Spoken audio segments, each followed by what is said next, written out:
Hay secretos que no se entierran bajo tierra. Se entierran a plena vista. Crecen como árboles torcidos en el patio de una casa. Todos los ven. Nadie dice nada. Sus ramas son el silencio y su fruto es el horror. Hoy viajamos al norte, a la frontera, a Baja California, pero no a la de las playas y los turistas. Vamos al otro lado del espejo, a un desierto que no perdona, donde la soledad es tan grande que puede devorar familias enteras, donde una mentira puede echar raíces y envenenarlo todo. La historia que están a punto de escuchar es un laberinto familiar, un nudo ciego, un árbol genealógico podrido desde la raíz. Es la crónica de un amor prohibido y de sus 8 consecuencias inocentes. Si crees que ya lo has visto todo, te equivocas.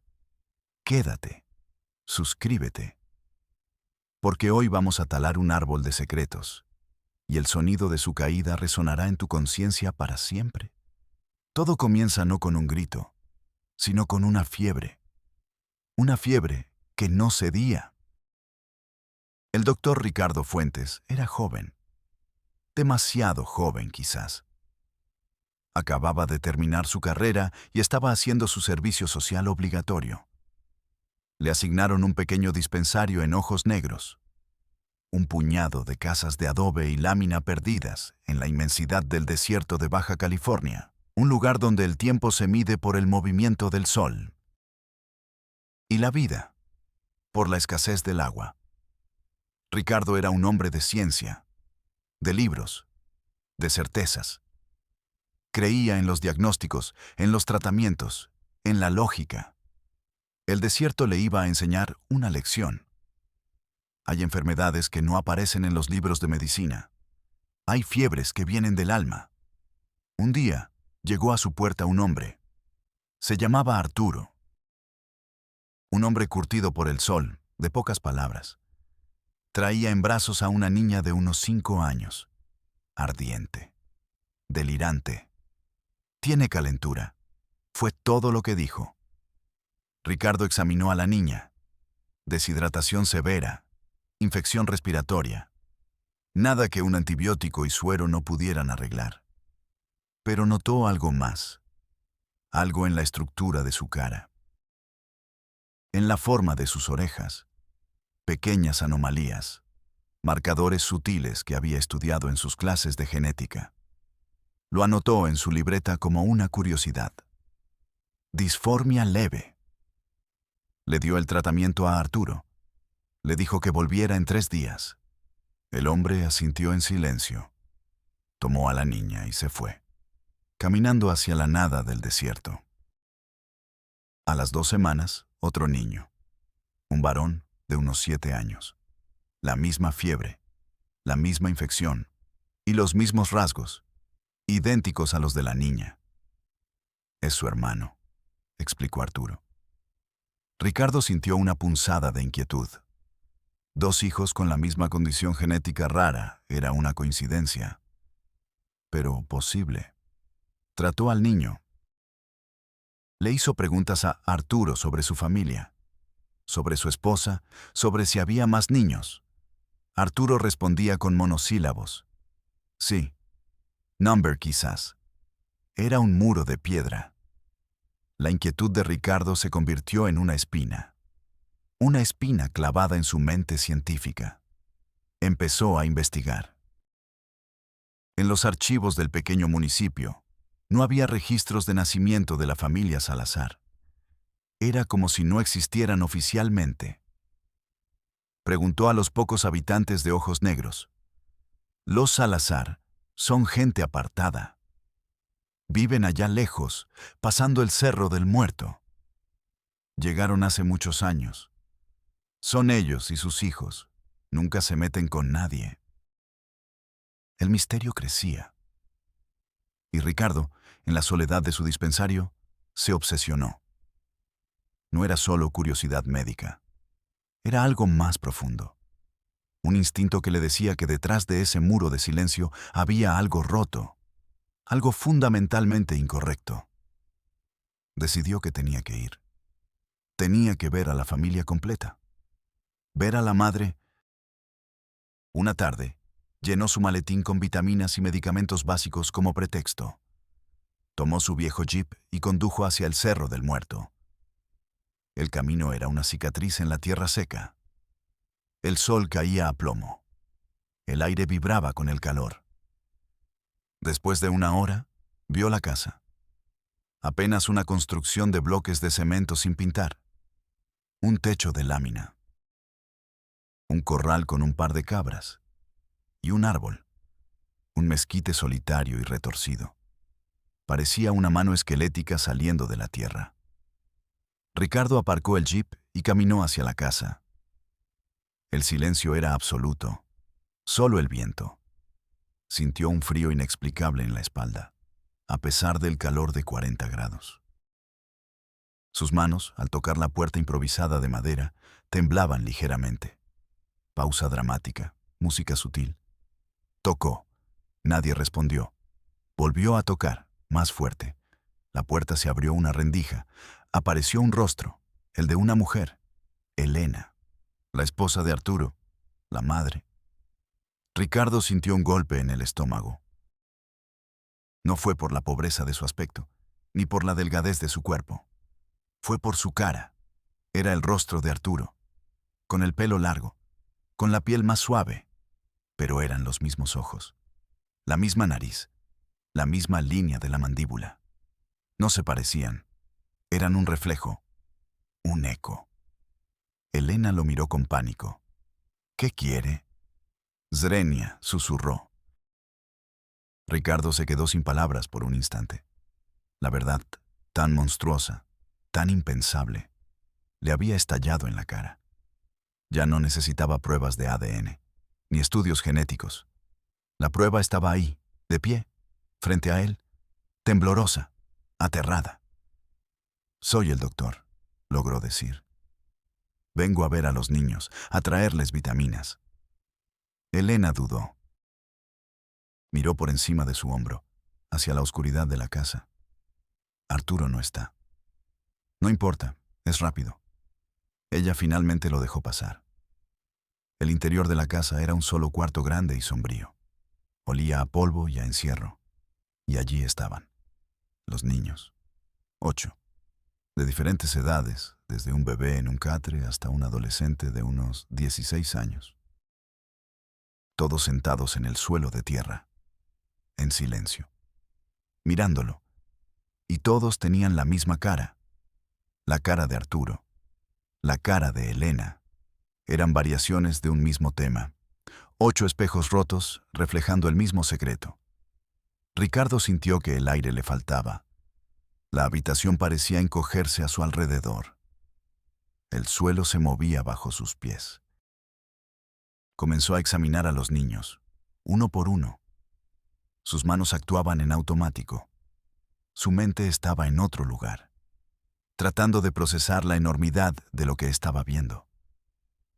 Arturo y Elena eran hermanos, y estos 8 niños eran sus hijos, sobrinos de su propia madre, nietos de sus propios abuelos, un árbol genealógico que se enroscaba sobre sí mismo, un nudo de sangre y mentiras.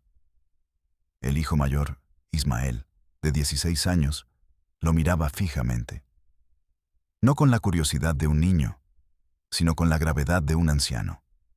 Había una inteligencia en sus ojos y una tristeza profunda.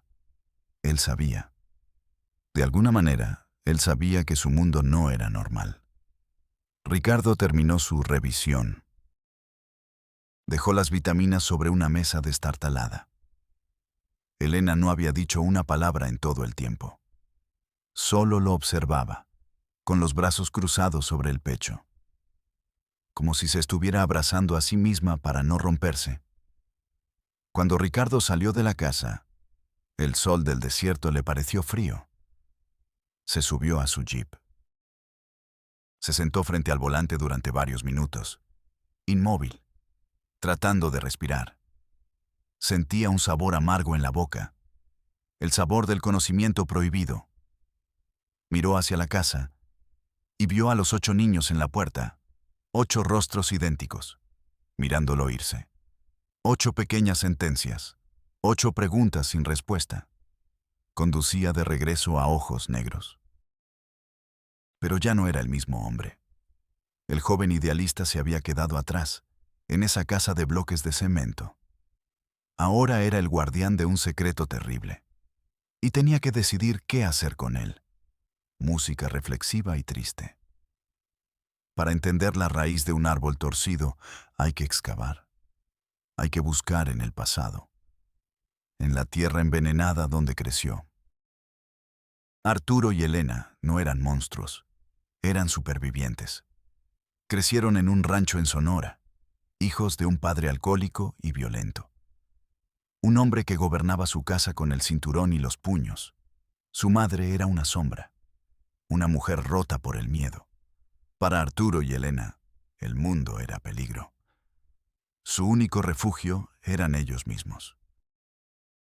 El hermano mayor siempre estuvo muy pendiente de su hermana pequeña, con quien compartía un lazo muy especial que les ayudaba a sentirse seguros frente a las dificultades. Arturo, que tenía 17, lo vio, lo escuchó. Una noche, cuando su padre entró borracho al cuarto de Elena, Arturo lo estaba esperando, con un machete. No lo mató, pero lo hirió, lo suficiente para poder escapar.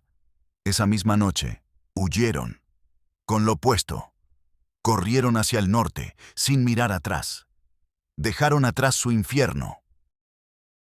Pero se llevaron el veneno dentro. Cruzaron el desierto a pie. Llegaron a Baja California como 2 fantasmas, solos en el mundo, el uno para el otro. Su vínculo, forjado en el miedo y la protección, se convirtió en algo más, en un amor desesperado, en el único calor en un mundo helado. Fue una decisión, o quizás no. Quizás fue la única consecuencia lógica de su historia. Serían una familia, su propia familia, lejos de todos, donde nadie pudiera juzgarlos, donde nadie pudiera hacerles daño. Encontraron ese rincón olvidado del mundo, construyeron su casa, tuvieron a su primer hijo, Ismael, y luego a los demás. Crearon su propio reino, basado en un amor prohibido y en una mentira compartida. Una mentira que tenían que proteger a toda costa, porque si se rompía, todo su mundo se derrumbaría. Música vuelve a ser tensa. Ricardo pasó la noche en vela. El secreto le quemaba por dentro. Caminaba de un lado a otro en su pequeño dispensario. ¿Qué debía hacer?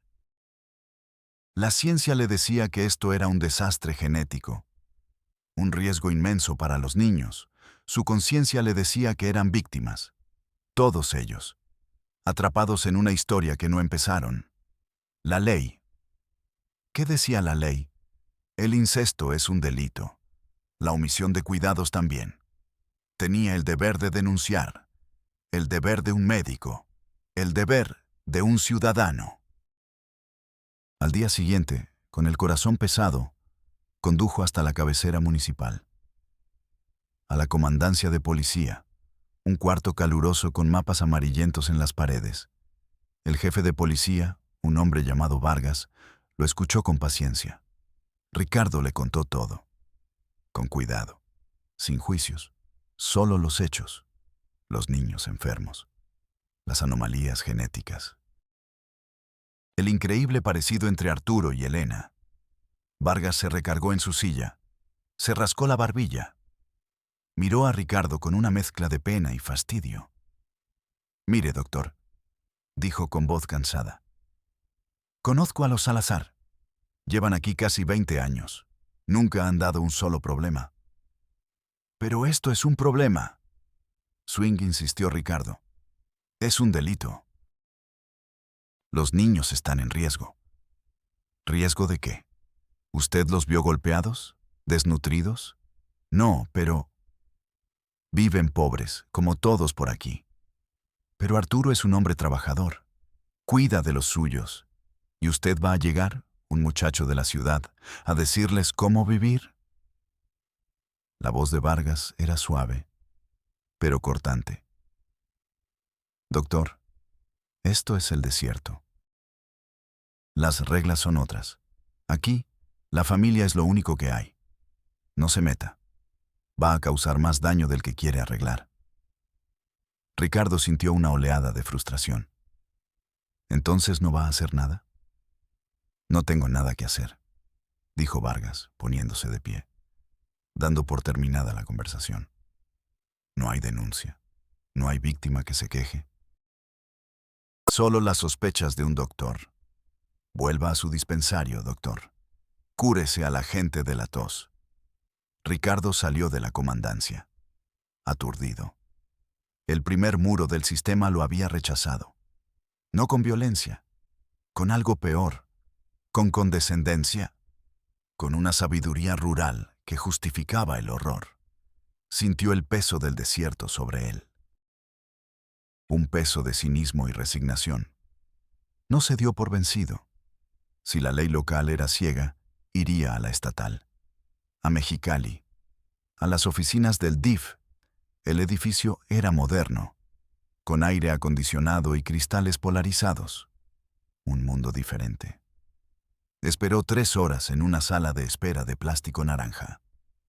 Finalmente, lo recibió una funcionaria. Una mujer de peinado impecable y mirada ausente. Ricardo volvió a contar la historia, por enésima vez, con más urgencia, apelando a los protocolos, a los derechos de los niños. La mujer lo escuchaba mientras revisaba unos papeles en su escritorio. Su rostro no mostraba ninguna emoción. Era una máscara de profesionalismo o de indiferencia. Cuando Ricardo terminó, ella levantó la vista. Entiendo su preocupación, doctor Fuentes, dijo con una voz monótona. Sin embargo, el DIF actúa en base a reportes verificados.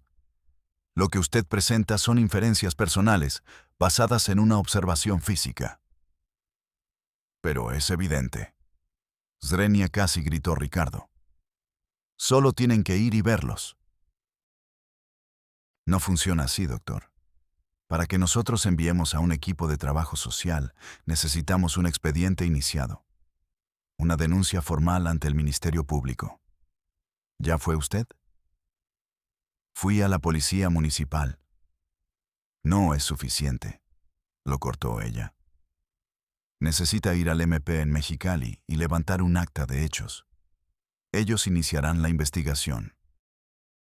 Si ellos determinan que hay elementos, nos turnarán el caso a nosotros para una evaluación socioeconómica y psicológica. Le tendió un folleto. Un folleto con un organigrama del sistema, con flechas y cajas. El laberinto burocrático. Le recomiendo que empiece por ahí, dijo con una sonrisa que no llegaba a sus ojos. Que tenga buen día. Se levantó y abrió la puerta de su oficina. Una invitación clara a que se fuera.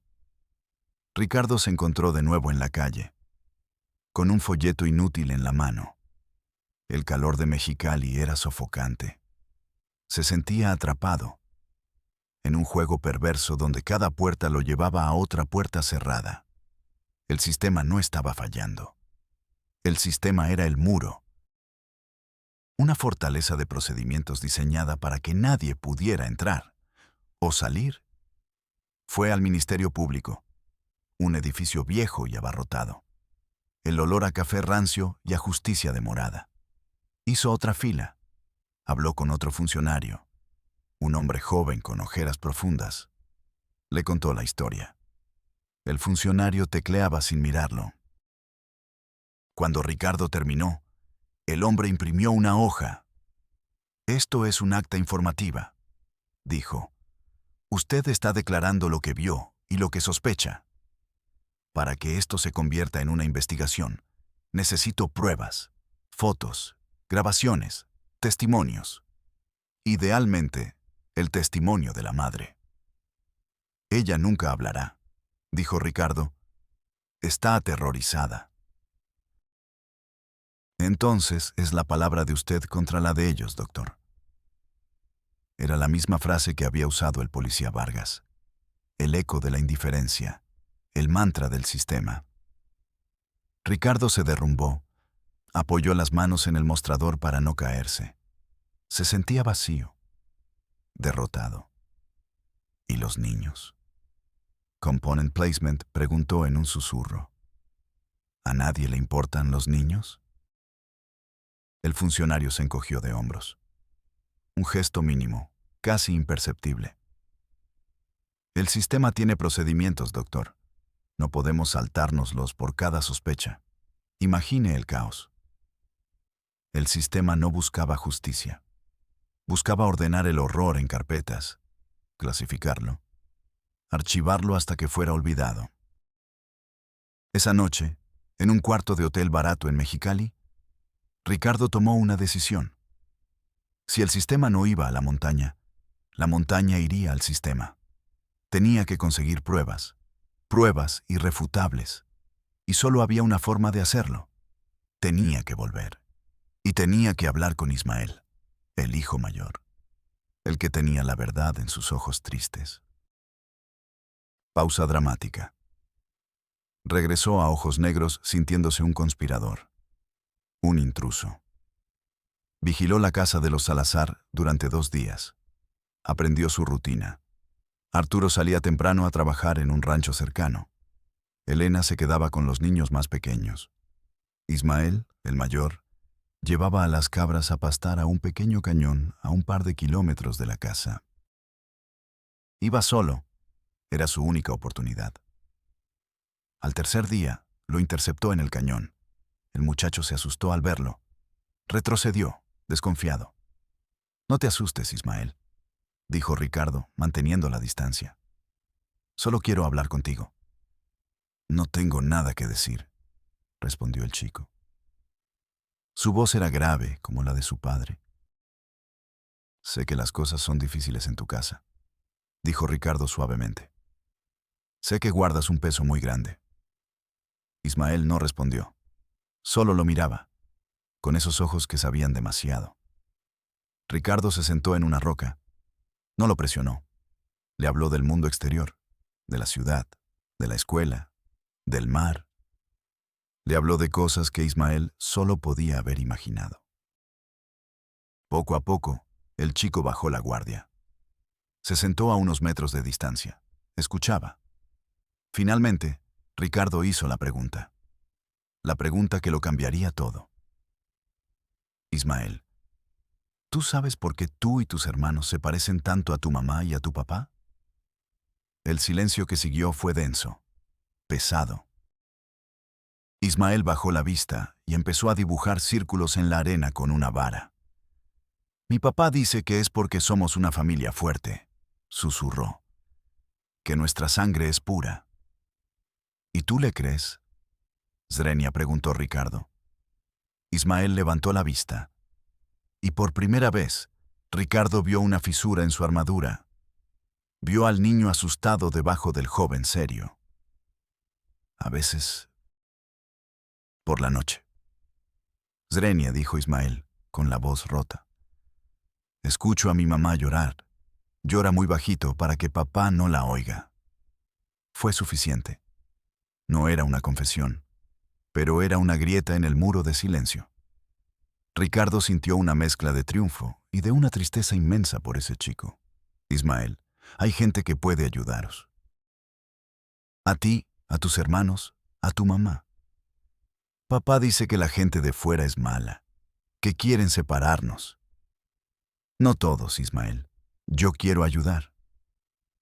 Ricardo sacó una pequeña grabadora de voz de su bolsillo. La había comprado en Mexicali. «No tienes que decir nada que no quieras. Solo quiero que me cuentes cómo es un día normal en tu casa. Nada más». Y Ismael habló. Habló durante 1 hora. No habló de incesto ni de violencia. Habló de la soledad, del miedo constante a la enfermedad, de no tener amigos, de ser el padre de sus propios hermanos, de la tristeza perpetua en los ojos de su madre. Su voz era un monólogo monótono y desolador. La crónica de una vida sin luz. cuando Ricardo regresó a Mexicali con esa grabación, se sentía diferente. Ya no era una víctima del sistema, era un guerrero. Fue directamente a las oficinas de un periódico local. Pidió hablar con un reportero de investigación, le puso la grabación, le dio las fotos que había tomado discretamente. Le dibujó el árbol genealógico. El escándalo estalló como una bomba. El árbol del incesto en el desierto. La familia secreta de Baja California. La historia se volvió nacional. Las mismas oficinas del DIF y del MP que le habían cerrado la puerta, ahora daban ruedas de prensa, prometiendo una investigación hasta las últimas consecuencias. La presión de los medios había logrado lo que la ética y la ley no pudieron. Un convoy de vehículos oficiales atravesó el desierto hasta Ojos Negros. Policías, psicólogos, trabajadores sociales. Llegaron a la casa de los Salazar al amanecer. Arturo y Elena no opusieron resistencia. Simplemente se abrazaron y vieron cómo el mundo que habían construido se desmoronaba. Cómo se llevaban a sus hijos, uno por uno. Los 8 niños silenciosos, subidos a una camioneta blanca, alejándose por el camino de tierra, hacia un futuro tan incierto como el desierto mismo. Música solemne y final. ¿Qué sucede cuando se tala un árbol así? Las raíces quedan expuestas, y la tierra queda herida. Arturo y Elena fueron procesados. La ley, que había sido sorda, ahora era implacable. Fueron sentenciados por incesto y corrupción de menores. Separados en prisiones diferentes, su pacto de silencio se rompió para siempre. Nunca más volvieron a verse. Los niños. Los niños. Fueron declarados víctimas del sistema familiar y puestos bajo la tutela del Estado. El mismo Estado que los había ignorado. Fueron enviados a un centro de acogida. Por primera vez en sus vidas, durmieron en camas separadas. Comieron con cubiertos. Fueron a una escuela. Para algunos fue una liberación. Aprendieron a leer, a reír, a jugar. Descubrieron que había un mundo más allá de su casa de bloques. Pero para otros fue un exilio. Extrañaban el silencio, la rutina, el olor de su madre, incluso la presencia taciturna de su padre. El horror conocido era menos aterrador que la libertad desconocida.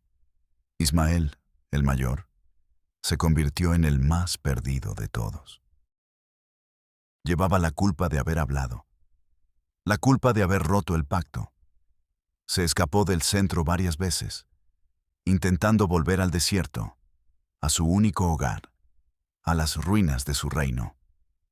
Ricardo Fuentes terminó su servicio social. Le ofrecieron un puesto en un hospital de la ciudad. Lo rechazó. La medicina ya no le parecía tan lógica, ni tan pura. Se dedicó a trabajar en organizaciones civiles, luchando contra la burocracia desde fuera. A veces, por la noche, todavía escucha la voz de Ismael en la grabación, la voz de un niño viejo explicando el color de la tristeza. Esta historia no termina, porque las raíces siguen ahí, en el código genético de 8 personas, en la memoria de una familia rota, y en la conciencia de un sistema que solo actúa cuando los focos lo apuntan. La verdadera pregunta no es qué pasó en esa casa del desierto, sino en cuántas otras casas, en cuántos otros desiertos están creciendo ahora mismo estos árboles torcidos, alimentados por nuestro silencio, protegidos por nuestra indiferencia. Yo soy padre del valle. Y esta es la realidad que florece cuando cerramos los ojos, la realidad que nos negamos a podar, hasta que sus ramas nos alcanzan a todos, protegidos por nuestra indiferencia. Yo soy padre del valle. Y esta es la realidad que florece cuando cerramos los ojos, la realidad que nos negamos a podar, hasta que sus ramas nos alcanzan a todos.